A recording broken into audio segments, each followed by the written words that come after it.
The first weekend of September means the start of apple picking season, and the crop is expected to be crisp, tart, and tasty. Just how I like it. Tony Aiello visited a family favorite apple orchard in Rockland County. The apple you grabbed last week, there's a 75% chance it's one of the 6 I'm about to destroy. See, the apple industry has a dirty secret. They've convinced us that variety doesn't matter when the gap between the worst and best is genuinely shocking. One costs less and tastes infinitely better. Let's start with the apple that belongs in a museum, not your mouth.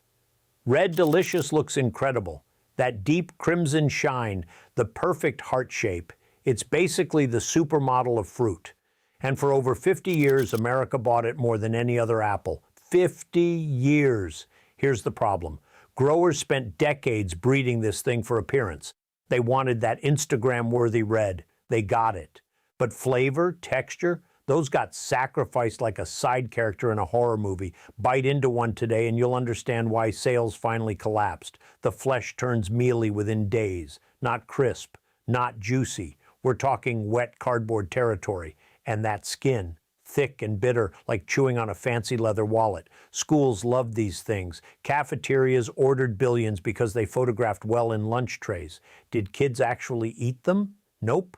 They traded them, threw them, or let them rot in backpacks. I personally remember using mine as a baseball more than once. The industry eventually caught on. After 2000, Washington state growers started ripping out thousands of acres of Red Delicious trees, thousands. That's not a minor adjustment. That's admitting you backed the wrong horse for half a century. Now it sits at 5th place in American sales. Still too high, honestly, but here's what gets me. You can still find mountains of these in every grocery store. Why? They're cheap to grow and they look pretty under those fluorescent lights. Stores know most people grab apples with their eyes, not their taste buds. Don't be most people. Red Delicious earned its spot at the bottom of this list by proving that beauty really is only skin deep, sometimes not even that deep. Speaking of disappointing apples your grandparents swear by, Macintosh. The apple your grandfather swears tastes exactly like his childhood. Spoiler alert, it doesn't anymore. This variety has been around since 1811. That's older than photographs, older than the light bulb. New Englanders treat it like a family heirloom. Here's the catch. Macintosh apples taste amazing for exactly 2 weeks after harvest. 2 weeks. Miss that window in September and you're eating disappointment. The flesh breaks down faster than my New Year's resolutions. We're talking baby food texture, soft, mushy, almost wet. Great if you're teething, terrible if you have actual teeth. And the skin, bruises if you breathe on it wrong. By the time these things reach your grocery store, they've been through more trauma than a soap opera character. Every Macintosh in that produce section has already lived a hard life. The flavor divides people sharply. Some call it tart and wine-like. Others call it sour and weird. I call it an acquired taste that most people never actually acquire. Now, I'll give credit where it's due. Macintosh makes incredible applesauce. It practically dissolves when you cook it. But wait, that's literally the problem. An apple shouldn't aspire to become mush. That's like praising ice cream for melting quickly. Canada named this their national apple. Meanwhile, American sales have dropped steadily since the 1980s. Sometimes your neighbors know something you don't. The nostalgia crowd keeps buying them because memories taste better than reality. Your grandfather's Macintosh came straight from a local orchard. Yours sat in cold storage for months, slowly losing its soul. If you grab one in September from a farmer's market, decent apple, from a grocery store in February, you're basically paying for apple-scented sadness. But at least Macintosh has personality. The next apple traded all its personality for mass appeal, Gala. The apple that became America's bestseller by having absolutely no opinion about anything. In 2018, Gala officially outsold every other variety in the country. Not because people love it, because people don't hate it. There's a difference. This apple is the beige minivan of fruit. Reliable? Sure. Exciting? Never. New Zealand created Gala back in the 1930s. They crossed Golden Delicious with something called Kids Orange Red. The result tastes like someone described apple flavor to an alien who had never eaten one. Sweet? Technically, yes. But it's a flat sweetness, one-dimensional, like apple-flavored sugar water wearing an apple costume. Where's the tartness? Where's the complexity? Gala traded all that for mass appeal. Here's why supermarkets worship it. Gala holds up in storage. It ships well. It looks pretty in those big pyramid displays. Grocery chains care about shelf life, not your taste buds. And the texture? Decent when fresh. But try baking with one. I dare you. Gala turns into apple soup the moment heat touches it. Your pie becomes a swimming pool. Your crisp becomes a crime scene. That bottom crust? Soggy beyond recognition. I bought a bag last month thinking maybe I'd been too harsh. Nope. Still boring. My 5-year-old nephew loved them. He also thinks ketchup is a vegetable, so take that endorsement accordingly. The Gala exists for people who want fruit without commitment. No sharp tartness to challenge you. No bold sweetness to excite you. Just apple, the bare minimum of apple experience. Perfect if you're feeding picky toddlers. Perfect if you've given up on joy. The rest of us, we deserve flavor that actually shows up. But what if I told you there's a delicious apple that actually lives up to its name? Golden delicious. Finally, an apple that earns its name. Here's the twist nobody expects. This thing isn't even related to Red Delicious. Not cousins, not distant relatives, nothing. Some farmer in West Virginia found a random seedling growing on his property back in 1914. Complete accident. Best accident in apple history. But Golden Delicious has an image problem. A serious one. When this apple ripens perfectly, the skin turns greenish yellow. Most shoppers see that color and walk right past. They assume it's underripe, or worse, old and going bad. Meanwhile, they're grabbing inferior apples that just happen to look prettier. The flavor, when fresh, genuinely pleasant. Honey-like sweetness with enough depth to keep things interesting. Not the one-dimensional sugar bomb you get from Gala. This apple actually tastes like it grew on a tree somewhere sunny. Now here's where Golden Delicious really shines. Baking. Throw this in a pie and it holds its shape. Doesn't turn into that soupy mess we talked about earlier. The natural sweetness means you can cut back on added sugar too.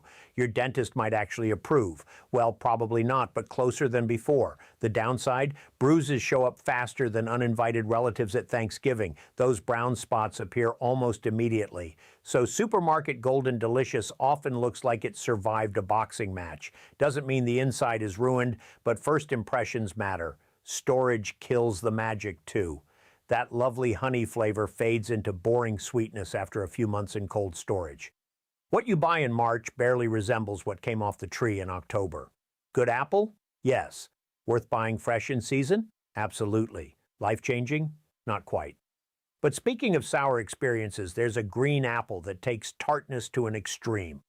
Granny Smith, the apple that fights back. You bite into one of these and your face does that thing. You know the thing, that involuntary pucker like you just sucked on a lemon. Some people love that sensation. Most people wonder why they're punishing themselves. Here's the deal with Granny Smith. Maria Ann Smith found this thing growing in her Australian compost pile around 1868, a random seedling from discarded fruit. She probably had no idea she'd created the sourest mainstream apple on the planet. And boy, is it sour. We're talking aggressive tartness that makes your taste buds file a complaint. Eating one fresh feels like a dare, like someone bet you $5 you couldn't finish it without making a face. I've tried, I lost. But here's where Granny Smith earns respect. Baking. Throw these into a pie and suddenly that tartness becomes a feature, not a bug. The sourness cuts through all that sugar and butter, keeps things balanced. Plus the flesh stays firm through the oven, no mushy disaster, just actual apple slices you can see and taste. The growing requirements are intense though. These things need 200 days to mature on the tree. That's almost 7 months. Most apple varieties finish in half that time. So farmers in colder climates basically can't grow them. Too short a season. Storage? Fantastic. These green bricks survive months in cold storage without going soft. That's why you see them year-round, even though harvest happens in fall. One pro tip, slice a Granny Smith and eat it with sharp cheddar cheese. The fat smooths out the acid. Suddenly it's delicious instead of aggressive. Peanut butter works too. Speaking of sweetness, there's an apple from Japan that takes sugar content to ridiculous levels. Fuji apples are basically candy that grew on a tree. Japanese researchers created this thing back in 1939 by crossing Red Delicious with an old variety called Rawls Janet. But Americans didn't taste it until 1980. 40 years of keeping the good stuff to themselves. Classic. Here's what makes Fuji different from everything else on this list. Sugar content. We're talking 15 to 18% natural sugar. That's higher than any other common apple variety. Bite into one and your brain genuinely wonders if someone injected it with syrup.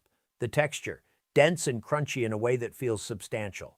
Like the apple is fighting back a little, not mushy, not soft, just solid satisfaction with every bite. My dentist probably hates these things, but I don't care. Storage is another win. Toss a Fuji in your refrigerator and it stays crisp for weeks. Weeks. Most apples surrender to mushiness after 7 days. Fujis just sit there, maintaining their crunch like nothing happened. Perfect for people who shop once a week and forget about produce. But here's the catch. All that sweetness becomes a problem when you want complexity. Try making cider with Fujis and you get apple-flavored sugar water.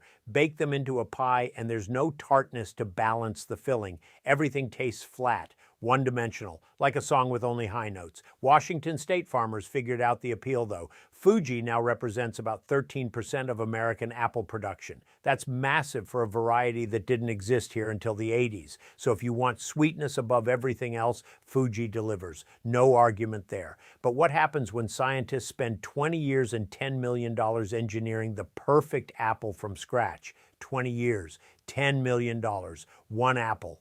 Washington State University didn't mess around. They crossed Honeycrisp with an apple called Enterprise back in 1997, then spent 2 decades testing, tweaking, and perfecting the result. Most people can't commit to a gym membership for 2 months. These researchers committed to a fruit for longer than some marriages last. Cosmic Crisp hit stores in 2019 with a marketing campaign that made it look like Apple was launching a new iPhone. Billboards, television commercials, the works, and Apple getting Super Bowl treatment, wild times we live in. But here's the thing, the hype was actually justified. Bite into one and juice sprays everywhere.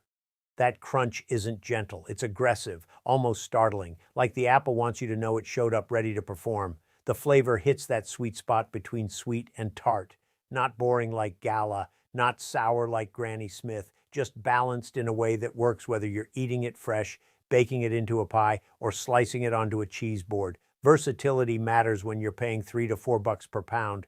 Now for the genuinely impressive part, storage. Toss a Cosmic Crisp in your refrigerator and forget about it. Check back in 6 months. Still crisp, still juicy. Some people claim these things last up to a year without going mealy. I haven't tested that personally because apples don't survive that long in my house. But the science backs it up. Slow oxidation genetics keep everything fresh. Worth the premium? Absolutely. You're not paying extra for fancy branding. You're paying for an apple you'll actually finish before it turns into compost. But there's still one variety that changed everything. The original game changer that made Cosmic Crisp possible in the first place. Honeycrisp, the apple that started a revolution. University of Minnesota researchers created this thing back in 1960, then they almost threw it away. The original test plot got scheduled for destruction because nobody thought it was special. Some grad student saved it at the last minute. That student deserves a statue somewhere. 31 years of testing later, Honeycrisp finally hit stores in 1991, and everything changed. Here's what makes it different. The cells inside a Honeycrisp are massive compared to other apples. When you bite down, those giant cells rupture all at once. Juice explodes. The crunch sounds like you're breaking something. It's almost violent, in the best way. $4 to $5 per pound, sometimes more. People pay it without complaining. That never happened before Honeycrisp. Americans treated apples like commodities for decades. Cheap produce you grabbed without thinking. Then this yellow-red weirdo showed up and proved we'd happily spend premium prices for premium flavor. The entire industry noticed. Suddenly, everyone wanted to breed the next Honeycrisp. Cosmic Crisp happened because of Honeycrisp, Sweet Tango, Snapdragon. All those fancy new varieties trace their existence back to Minnesota's accidental champion. Growing them is a nightmare, though. Trees need specific conditions. Harvesting requires careful handpicking because the skin marks easily. One wrong move and your premium apple becomes discount juice fodder. Worth it? Do the math. One Honeycrisp daily runs you about $150 yearly. That's roughly 40 cents per day for genuine happiness. Skip one fancy coffee per week and you've covered it. My honest take? Buy Honeycrisp when they're in season. Stock up on Cosmic Crisp for storage. Ignore everything else unless you're baking. 8 apples, 2 winners. Your grocery trips just got simpler.